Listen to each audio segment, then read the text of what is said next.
আছে, সে কি আমার সাথে গেছে? সে একজন বিচারক হয়ে কেন আমাকে নোংরা কথাগুলো বললো? আমি একজন ভিকটিম। আমি আজ আপনাদের মাঝে বিচার বিভাগ, প্রশাসন বিভাগ এইসব বিষয়ে কিছু কথা বলতে এসেছি, যেটা দীর্ঘ 2 বছর যাবৎ আমার সাথে হয়ে আসতেছে। সে বিষয় নিয়ে আমি কিছু কথা বলবো।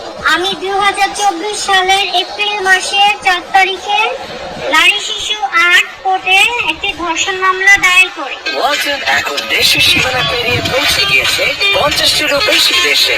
ওয়ালটন ঘরে ঘরে বিশ্বজুড়ে। মামলাটি চলাকালীন ধর্ষণ আসামি আমাকে 3 বার হত্যা করার চেষ্টা করে।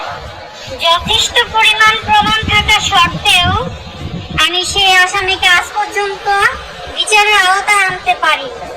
সিআইডি কে দেওয়া হয় আমার মামলাটি তদন্তের জন্য। সিআইডি তদন্তকালীন আমাকে বারবার অফিসে ডেকে নিয়ে বলে, আপনি মামলাটি আপোষ করে ফেলেন। মামলাটি আসলে আপোষ করলে আপনার জন্য ভালো, কারণ বাদী অনেক শক্ত, আসামি অনেক শক্ত, আপনি কিছু করতে পারবেন। তা আমি বলি যে না, আমি তো আপোষ করার জন্য মামলা করিনি, আমি মামলা করেছি আমি ন্যায় বিচার চাওয়ার জন্য, আমি ন্যায় বিচার চাই। তো সিআইডি কর্মকর্তা বারবার চেষ্টা করে ব্যর্থ হয়ে তাদের ঊর্ধ্বতনকে দিয়ে আমাকে ডেকে নেয়। ডেকে নিয়ে সে ঊর্ধ্বতন আমাকে বলে যে আপনি মামলাটি আপোষ করেন, এতে করে আপনার ভালো হবে, টাকার বিনিময়ে আপোষ করেন। আমি তাকেও না করেছি যে না, আমি টাকা পয়সার বিনিময়ে কেন, চিঠি লিখে দিলেও আমি আপোষ করব না, আমি ন্যায় বিচার চাই বাংলাদেশে। তো তখন তারা বাধ্য হয়ে তারা একটি রিপোর্ট 9-1 ধর্ষণ মামলা কোর্টে তারা পাঠায়। হ্যাঁ, তার আগে একটু কথা বলি, সেটা হচ্ছে এই সিআইডিরা যে ঘুষ নিয়েছে মোটা অঙ্কে, তার একটি রিপোর্টও করেছে দেশ টিভি। দেশ টিভিতে একটা রিপোর্ট আছে তাদের এই ঘুষ লেনদেনের বিষয়ে। তো মামলার রিপোর্ট গেল কোর্টে 2 বছর পরে। 2 বছর পরে কোর্টে গেলে কোর্ট থেকে যেটা করেছে, গত জুলাই 14 তারিখে আসামি নন ডেটে 30-40 জন আইনজীবী নিয়ে এবং বার কাউন্সিলের সভাপতিকে নিয়ে তারা কোর্টে আসে জামিন চাইতে আসলে তারা আমার যেহেতু নন ডেটে এসেছে, আমার লয়ার ছিল না। এরপরে আমি আমার অ্যাডভোকেটকে জরুরি ফোন দিয়ে তাকে আনি এবং সে অনেক তাড়াহুড়ো করে আসে, এসে কোর্টে দাঁড়ালে তাদের এই 40-50 জনের ভিড়ে আমার লয়ারকে কথা বলতে দেওয়ার সুযোগ দেওয়া হয় না। বিচারক একটাই কথা বলে, আপনারা মামলাটা আপোষ করেন। ধর্ষণ মামলা 9-1 বলে আপনারা আপোষ করেন।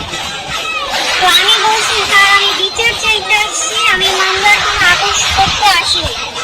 আপোষ করলে তো সিআইডি যাচ্ছে, তখনই করতে পারতাম, বা আরো অনেকের মাধ্যমে তারা আপোষ করার চেষ্টা করেছে, আমি করিনি।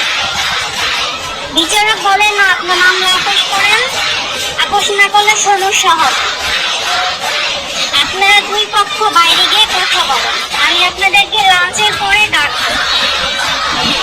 আমি বিচারককে বারবার বলতে স্যার অনুরোধ করি, আমি কোনো আপোষে যাব না স্যার, আমি বিচার চাই। বলে আপনারা যান, বাইরে গিয়ে কথা বলেন। তো আমাকে আর বিবাদী পক্ষ 2 পক্ষকে যখন বাইরে পাঠায় কথা বলার জন্য, আমরা তো কথা বলব। আমার লয়ার যেহেতু নন ডেটে আসছে, আমার লয়ারের আরেকটা কোর্টে মামলা ছিল, শুনানি ছিল, তাকে ইমার্জেন্সি সেখানে যেতে হয়েছে। আর আমরা তো জানিও না যে তারা আসবে। পেশকার আমাকে ফোন দিয়ে বলছে যে আপনারা আসামি আসছে, আপনি যদি পারেন চলে আসেন। আমি 15 মিনিটের মধ্যে কোর্টে গেছি সেখানে। তো আমি লাঞ্চের পর একা পড়ে গেলাম। এখন আমাকে ডেকে নিল, পেশকার ডাকলো যে স্যার আপনাকে ডাকে ভিতরে। লাঞ্চের পরে ভিতরে ডাকলো, আমি গিয়ে দাঁড়ালে আমাকে বলে যে আপনি মামলাটা আপোষ করেন, আপোষের শর্তে আমি আসামিকে জামিন দিচ্ছি।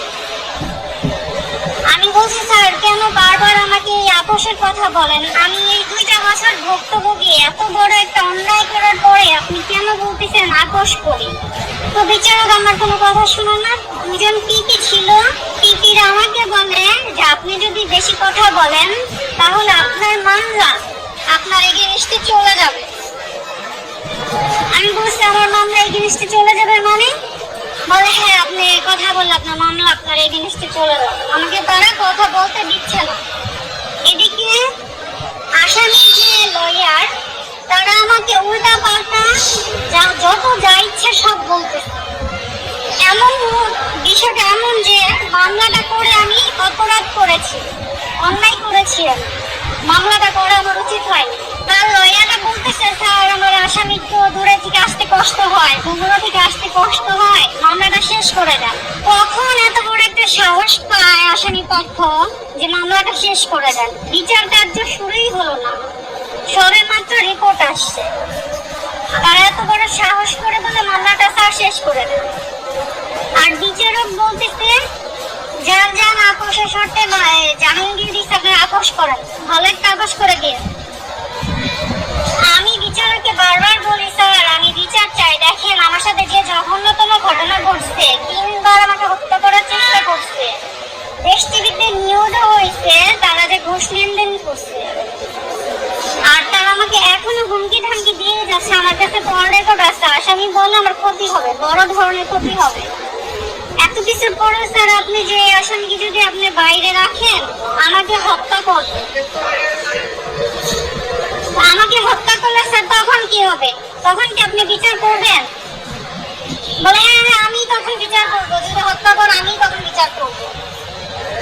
এটা করার পরেই আপোষে স্যার আমি কিছুতে আপোষ করবো না, আমি মরে গেলে আপোষ করবো না, আমি আপোষে নাই। এই বিচারক বলে আমাকে আপনি হোটেলে গেছেন, নোংরা কাজ করছেন, আপনি নোংরা মহিলা, আপনি এগুলো করে বেড়ান। আচ্ছা আমার কথা হচ্ছে বাংলাদেশের কাছে, আইন বিভাগের কাছে, উনি একজন বিচারক হয়ে কি আমাকে নোংরা কথা বলার অধিকার রাখে? একজন বিচারক আমাকে নোংরা কথা বলার অধিকার রাখে? সে কি আমার সাথে গিয়েছিল? সে কি জানে আমি এগুলো করছি? সে কিভাবে আমাকে এই নোংরা কথাগুলো বলবো? সে এত কঠিন নোংরা কথা বলে কি করছে? সে মানবাধিকার লঙ্ঘন করেছে। আমি তো একজন নারী, আমারও একটা সম্মান আছে। ভরা কোটে ওপেন কোটে সে বলে আমি নাকি নোংরা কাজ করে বেড়াই। তাহলে আমার প্রশ্ন আপনাদের কাছে, সে কি আমার সাথে গেছে? সে একজন বিচারক হয়ে কেন আমাকে এই নোংরা কথাগুলো বললো? সে আমাকে এই নোংরা কথা বলে শুধু আমাকে অপমান করেনি, পুরো নারী জাতিকে সে অপমান করেছে। আমি তো একটা ধর্ষণের বিচার চাইতে গেছি, এটাই আমার মহা অন্যায় হয়েছে তাদের কাছে। আমি রানিং মাসের 4 তারিখে রেজিস্ট্রার জেনারেলকে একটা লিখিত অভিযোগ দেই যে বিচারক আমার সাথে যে অশোভনীয় আচরণ করেছে সে বিষয়ে একটা অভিযোগ দেয়।